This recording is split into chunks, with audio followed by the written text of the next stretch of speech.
성전의 위로, 성전의 소망, 그리고 하나님의 영광. 오늘 전할 설교의 제목입니다.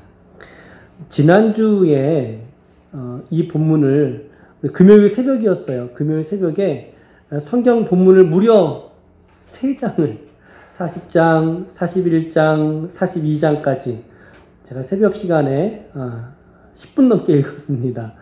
말씀을 이렇게 통독을 했어요. 예배 중에 3장의 본문을 이게 다 읽어간다는 게 이게 좀 낯설은 장면이었던 것 같습니다. 하지만 성경을 읽는다는 것이 어쩌면 하나님의 말씀을 선포하는 이러한 설교의 형식만큼이나 중요하다. 아멘. 아멘. 그렇죠. 하나님의 말씀을 우리가 우리의 발성으로 읽어내려가는 것이 설교의 형식만큼이나 중요하다라는 생각을 했기 때문에 통독으로 읽었던 것이죠. 내용의 요지는 간단합니다. 우리가 오늘 읽었던 1절에서 4절까지 말씀 있지요. 이 말씀이 에스겔이 보았던 성전의 환상 장면 중에 머릿말입니다. 개요라고 할 수 있겠죠. 머릿말이고 이제 5절부터 42장 마지막 절까지 제가 절수를 다 세봤어요. 91절입니다. 91절. 그런데 이게 또 한 절의 분량이 짧지가 않아요. 길어요. 길어. 그래서 이제 낭독했던 시간이 길었던 것인데 성전에 대한 아주 구체적인 모습과 그리고 생김새, 치수까지 정확하게 기록이 되어져 있는 것이죠. 우리가 오늘 전부 다 새벽처럼 이렇게 살펴볼 수는 없겠고요. 또 읽을 수도 없고 여러분들이 지난 금요일 새벽 예배를 한번 같이 병행해서 들으시면 좋겠다라는 권면도 동일하게 드려봅니다. 제가 설교를 새벽에 하고 이제 기도하는 도중에 이 말씀으로써 이런 내용을 내가 이렇게 전해야 되겠다라고 하는 나름대로의 감동이 있었어요. 성령의 감동이 있었어요. 그래서 일단 오늘 우리가 같은 본문을 들게 되었죠. 여러분 에스겔이 48장까지 있거든요. 48장까지가 있는데 그 중에 특별히 40장부터 48장까지에 있는 마지막 9장은요. 에스겔의 환상의 본문들입니다. 어떻게 보면 에스겔서에서 가장 중요한 단락이 이 마지막 부에 있거든요, 여러분. 그러니까 우리가 이제 며칠 남았어요, 지금. 그쵸? 이번 주 목요일까지 에스겔 마지막 48장까지 묵상할 텐데 여러분들께서 이번 주간에 묵상하는 본문들 중요한 대목입니다. 우리가 성도로서 마땅히 해야 될 성경의 말씀의 읽기와 기도의 실천을 행할 수 있는 한 주간이 되시기를 축복합니다. 아멘. 오늘 말씀으로 조금 들어가 보겠습니다. 1절에 같이 한번 읽을까요? 시작. 우리가 사로잡힌 지 25째 해 성이 함락된 후 14째 해 첫째 달 10째 날에 곧 그날에 여호와의 권능이 내게 임하여 나를 데리고 이스라엘 땅으로 가셨다라고 성경이 기록되어져 있습니다. 그러니까 에스겔이 지금 자기의 환상받은 그 날과 그 시점을 아주 정확하게 지금 언급하고 있지 않습니까? 언제라고 말해요? 사로잡힌 지가 몇 년째 됐다고요? 네, 25년이 지난 시점에 환상받았다는 거예요. 근데 그날은 또 다른 의미에서는 성이 함락된 지 몇 년 지났대요? 14년 지났대요. 그러면 성이 함락이 언제 됐어요? BC. 남유다가 멸망한 날이 언제예요? BC 586년. 그쵸?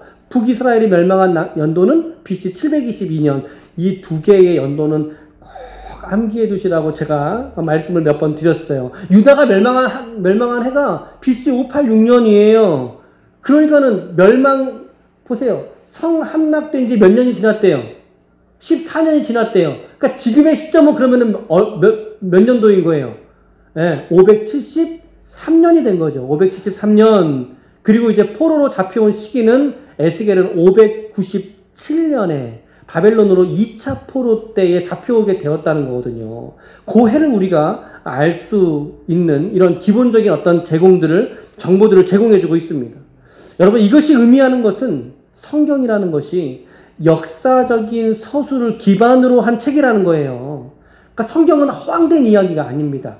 꾸며낸 추상적인 이야기가 아니라는 거죠. 분명한 역사 속에 있던 한 정점에 있었던 사건이다 라고 우리가 이 환상의 사건을 보기 전에 생각해 볼 수 있는 대목이에요. 그때 여호와의 권능이 에스겔에게 임하게 됩니다. 그래서 에스겔을 데리고 어디로 가요? 그렇죠. 이스라엘, 예루살렘으로 이제 이끌고 가시죠. 에스겔이 환상 중에 예루살렘으로 간 게 에스겔서에 총 2번이 나오거든요. 에스겔서 8장에 나오고요. 그리고 에스겔서 40장에 등장을 이렇게 2번 합니다.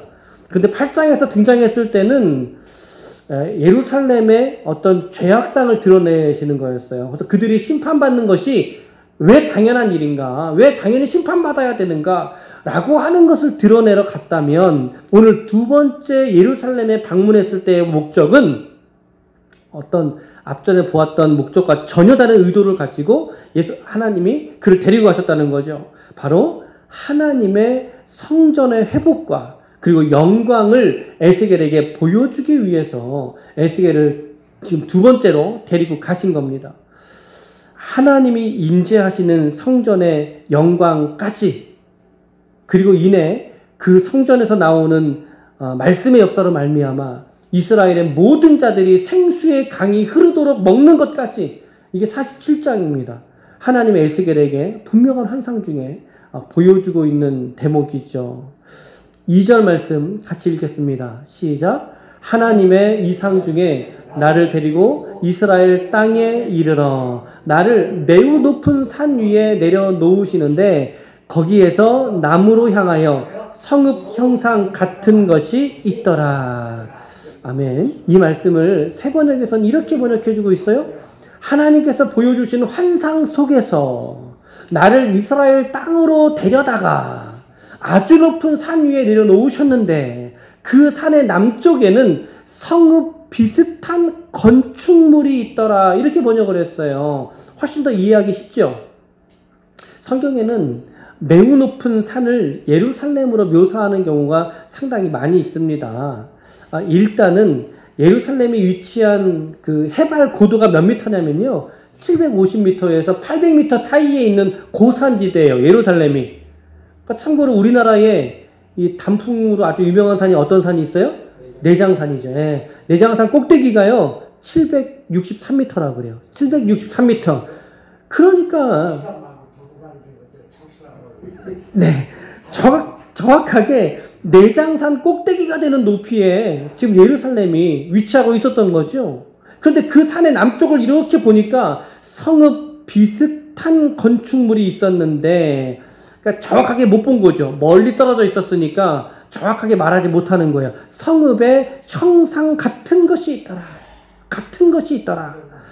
이런 부분에서도 우리는 성경이라는 것이 저자의 경험에 의해서 기록되었다는 어떤 기록의 사실성을 역시 비춰주는 대목이 저런 대목인 것 같아요. 성읍 비슷한 건축물이 있었다. 내가 봤다는 것입니다. 내가 그렇게 경험했다라는 것이죠. 이제 가까이 다가가게 되지 않습니까? 그게 이제 3절이에요. 3절에 보면 나를 데리고 거기에 이르시니 나는 에스겔이겠죠? 거기는 어디겠어요? 남쪽에 성읍 비슷한 건축물에 이르게 됐더니 모양이 놋같이 빛난 사람 하나가 서 있는 거예요. 근데 그 사람의 손에 뭐가 들려 있어요?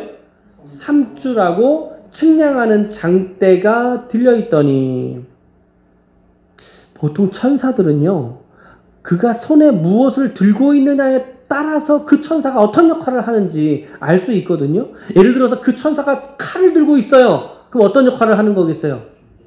전쟁, 그렇죠. 전쟁, 다투고 심판하고 이런 의미의 천사겠지요. 근데 그 천사가 어떤 책을 들고 있어요. 그러면요, 어떤 메시지를 전달해주는 역할을 할 것이죠. 우리 요한계시록 살펴봤었죠? 7 천사가 나오잖아요. 그쵸? 나팔을 불었어요. 그쵸? 재앙의 천사였어요. 대접을 쏟았어요. 재앙이 쏟아지는 것을 묘사했단 말이죠.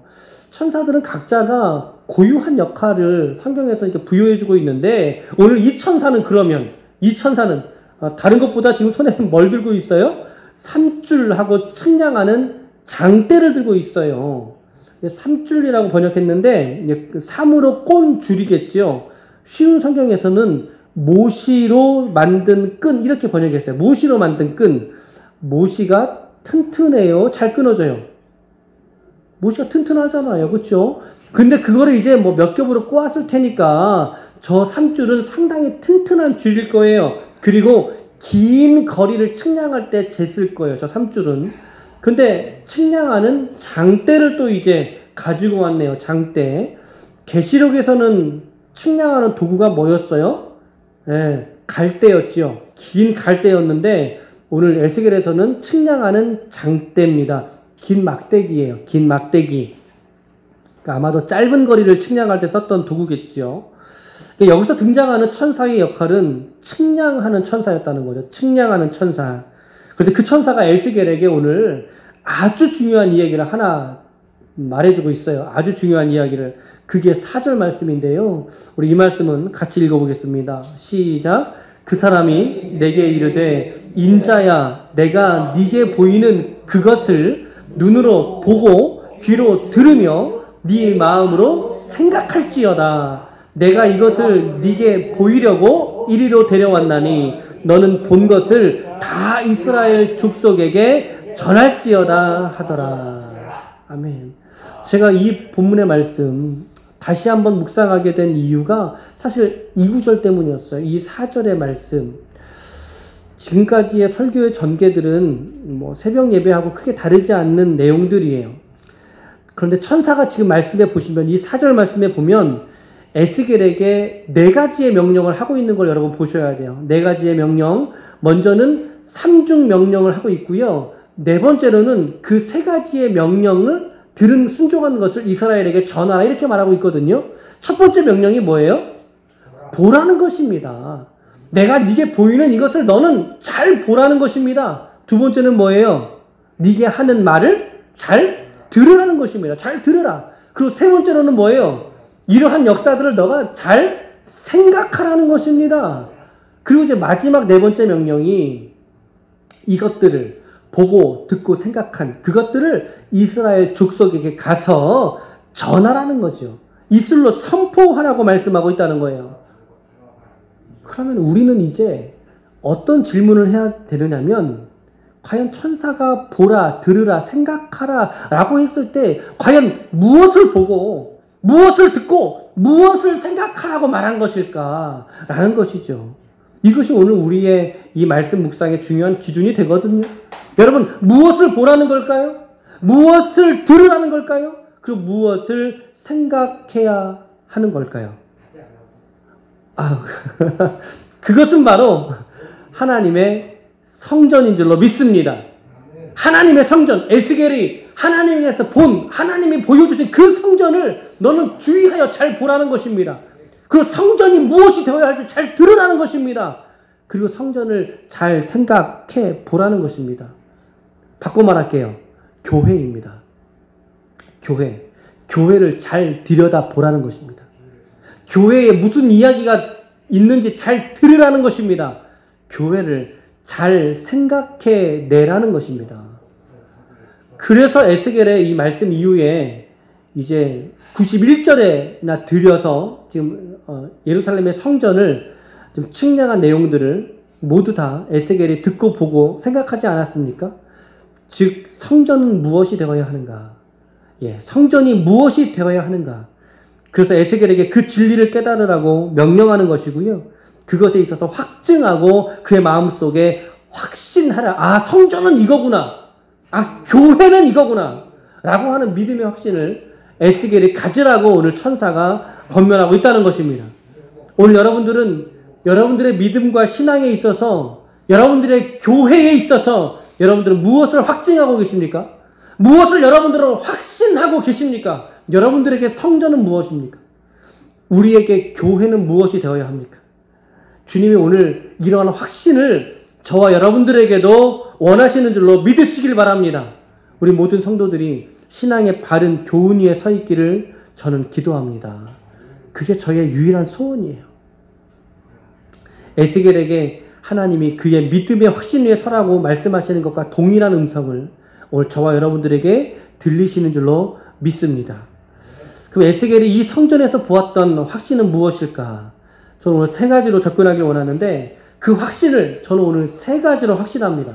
첫 번째입니다. 같이 읽을까요? 시작. 성전에 하나님의 현재의 위로가 있다는 것을 확신했다는 것입니다. 믿으십니까? 네. 여러분, 성전에 하나님의 위로가 있는 줄로 믿습니다. 아멘. 이사야 66장 13절 말씀 시작. 어머니가 자식을 위로함 같이 내가 너희를 위로할 것인즉 너희가 예루살렘에서 위로를 받으리니. 왜 많고 많은 장소가 많을 텐데 근데 왜 하필이면 예루살렘에서 위로를 받는다고 말할까요? 그것은 바로 그렇죠. 예루살렘에 바로 하나님의 성전이 있기 때문입니다, 여러분. 다른 이유가 아니에요. 예루살렘에 하나님의 성전이 있기 때문에, 그래서 하나님이 그 성전에서 당신의 성도들을 위로하신다 라고 오늘 성경이 말씀하고 있는 것이죠. 여러분, 하나님께서 성전에서, 그리고 다른 말로 교회에서 당신의 성도들을 위로하실 줄로 믿습니다. 하나님의 위로가 여러분 성전에 있어요. 교회에 있다고요.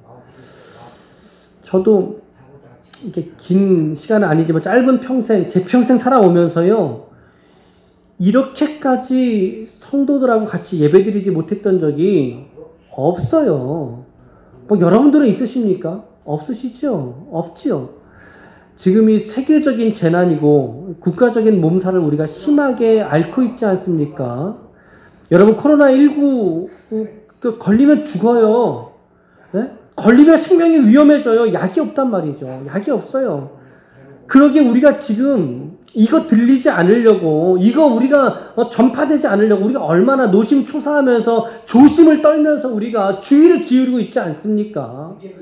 우리가 지금 무려 2달의 시간이에요. 2달의 시간을.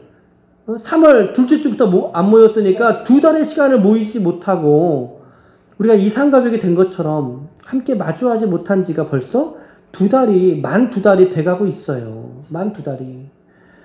제가 어저께 우리 80대 어르신 몇 분 찾아뵀는데 조전인 권사님 찾아뵀어요. 오늘 아마 이 설교 아마 들으실 거예요. 아드님이 유일환 형제인데 저 손자가 이 방송을 들을 수 있도록 다 이렇게 구비를 해줬어요. 보니까 가서 보는데 얼마나 감동되는지 몰라요. 오늘 지금 들으실 건데 제가 가서 이제 권사님 우리 다음 주부터 이제 예배를 모여요. 우리 모여요. 조금만 더 기다려 주세요. 권사님이 얼마나 좋아하시는지 몰라요. 네. 우리 권사님 좋아하시는 모습이 우리 어린아이에게 어떤 선물을 아버지가 줬을 때 그 선물 받아든 그 어린아이의 그 기쁨이 있잖아요. 세상에 그 기쁨이 권사님에게 있는 걸 어쩔 줄 몰라 하시는 거예요. 몸을 막 떠시면서 너무나 좋다, 너무나 감사하다고 그러시면서. 예. 그 당신도 이제 텔레비를 보시고, 아유, 이제 우리도 이제 곧 모이겠네, 모였으면 좋겠네. 그러던 차에 제가 방문해서 귀한 말씀 드렸더니 너무나 좋으시다고. 근데 우리 내일은 안 모여요. 우리 한 주만 더 우리 좀 모이지 말아요. 그랬더니, 아유, 잘했다고. 교회가 덕이 돼야 된다고. 오늘 예배 안 드리고 너무 잘했다 하시는 거예요. 그렇게 말씀을 쭉 나누시는데, 눈가에 이제 눈이 벌게지시는 거죠. 벌게지시면서 너무나 좋다고 하시는 거예요, 권사님이. 참. 여러분, 우리 권사님, 올해 90이세요, 90. 우리 권사님이 이토록 여러분 성전에 오시려는 거, 이처럼 교회에 오시려는 거, 왜 그토록 기뻐하실까? 왜 그토록 마음의 소원을 담고 좋아하실까요? 그것은 바로 이 성전에서 하나님이 그분에게 주시는 위로와 기쁨이 있기 때문인 줄로 믿습니다.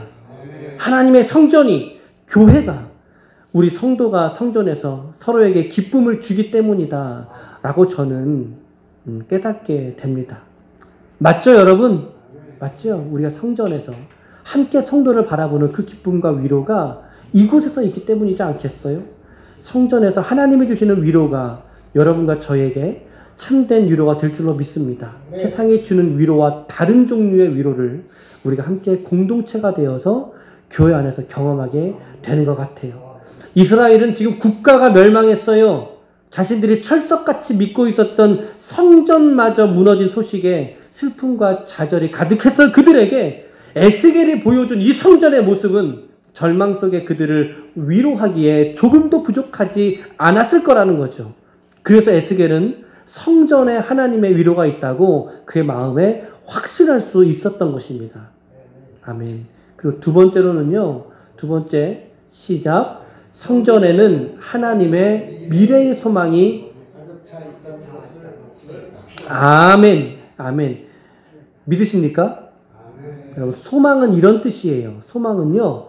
지금 현재는 존재하지 않아요. 지금은 없는데 그러나 장래에 있어서 하나님이 우리에게 실현하게 되실 것에 대한 실현될 것에 대한 기대를 갖게 하는 것. 그것이 소망의 의미거든요. 로마서 8장 24절과 25절에 보면 이런 말씀이 있어요. 우리가 소망으로 구원을 얻었음에 보이는 소망이 아니니 보는 것을 누가 바라리요. 만일 우리가 보지 못하는 것을 바라면 참음으로 기다릴지니라. 소망의 특징이 뭐라는 거예요? 미래적이다라는 거죠. 미래적이다. 그러니까 현재에는 우리가 위로를 받지만 그 위로를 통하여 미래에는 소망할 수 있는 자들이 되었다는 사실이죠. 그래서 일반적인 경우에 소망은 기다림이나 기대 그리고 희망이라는 뜻을 가지고 있습니다. 지금 예루살렘의 성이 무너졌어요.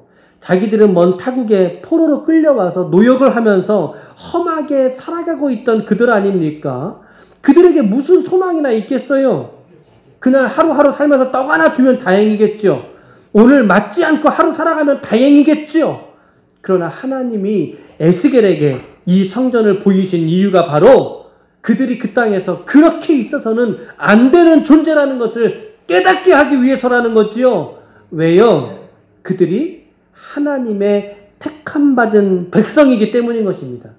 하나님의 성도이기 때문에 하나님이 회복하실 그 땅으로 그들의 고향, 그들이 돌아가야 될 본토, 그 성전에서 하나님을 예배하게 될 그 소망을 오늘 에스겔이 그들에게 증거하기를 원하셨다라는 거죠. 여러분, 소망은 하나님의 속성 중에 하나입니다. 속성 중에 하나. 말씀이 누락됐구나. 로마서 15장 13절에 보니까 소망의 하나님이 모든 기쁨과 평강을 믿음 안에서 너희에게 충만하게 하사 성령의 능력으로 소망이 넘치게 하시기를 원하노라. 성전의 회복과 그곳에서의 예배가 이스라엘에게 소망이 되었듯이 오늘 여러분과 저에게 오늘 우리의 이 성전에서 함께 예배드리는 모든 순간들이 오늘 저와 여러분들의 소망이 되어야 할 줄로 믿습니다. 우리가 지금 그러한 뜻으로 하나 된 지체들인 줄로 믿습니다. 아멘. 저는 이러한 소망이 있는데 정말 아쉬운 게 있어요. 아쉬운 게 뭐냐면 우리 정희재 집사님이라고 계시잖아요. 계시는데 지난 3월 1일 날 첫째 주에 한 번 오셨어요. 기억나셔요? 제가 이제 집사님 온라인 예배 잘 드리고 계세요. 온라인 예배 잘 드리고 계시는데요. 첫째 주에 한 번 오셨는데 그 다음 주부터 우리가 지금 매일 8주를 지금 예배를 못 드리시는 거예요. 물론 저는 중간에 이제 한 번 이제 뵀지만 우리 다른 지체들하고는 전혀 교제하지 못한 채로 너무 아쉽잖아요. 저는 소망이에요. 우리 집사님 이렇게 담겨진 교회 안에서 하나님의 기쁨을 누리는 게 또 소망이거든요. 근데 이제 또 우리 온라인 우리 통장 계좌로 이렇게 헌금도 이렇게 성실하게 하시고 하는 모습을 보면서 마음속에 소망이 생기는 거죠. 참 이런 기쁨의 성도들이 우리 가운데 붙어져서 하나님의 나라를 귀하게 세웠으면 좋겠다. 이런 소망을 저는 갖게 돼요. 어제 제가 또 어느 자매님에게 연락을 드렸어요. 자매님의 기도 제목이 뭐세요? 알려주시면 제가 더 구체적으로 기도할 수 있을 것 같아요. 좀 알려주세요. 그랬더니 그 자매님도 오늘도 예배 드리고 계실 텐데, 목사님, 제가 하나님 앞에 애진작부터 서원한 게 있습니다. 제게 주신 가정에 시댁이 있을 거 아닙니까? 시댁과 남편. 한 제단 앞에서 함께 하나님께 예배 드리는 것이 그 자매의 유일한 소원이라는 거예요. 그보다 더한 기도의 제목이 없다는 거예요. 그런 이야기를 제가 듣는 거죠. 그 자매의 유일한 소망. 그게 뭐냐는 거예요. 성전에서, 한 제단의 교회에서 사랑하는 남편과 자녀들과 함께 예배 드리는 거. 그 자매가 꿈꾸고 있어요. 그 자매가 소망하고 있어요. 하나님께서 그 소원 반드시 이루실 줄로 믿습니다. 믿습니다. 유일한 소망과 소원이 그거 하나밖에 없다라는 거죠.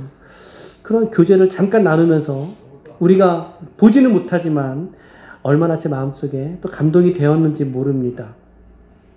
분명한 것은 오늘 그 자매님의 소망뿐만이 아니라 오늘 이 예배 앞에 있는 저와 여러분들의 우리의 소망도 오늘 하나일 줄로 믿습니다.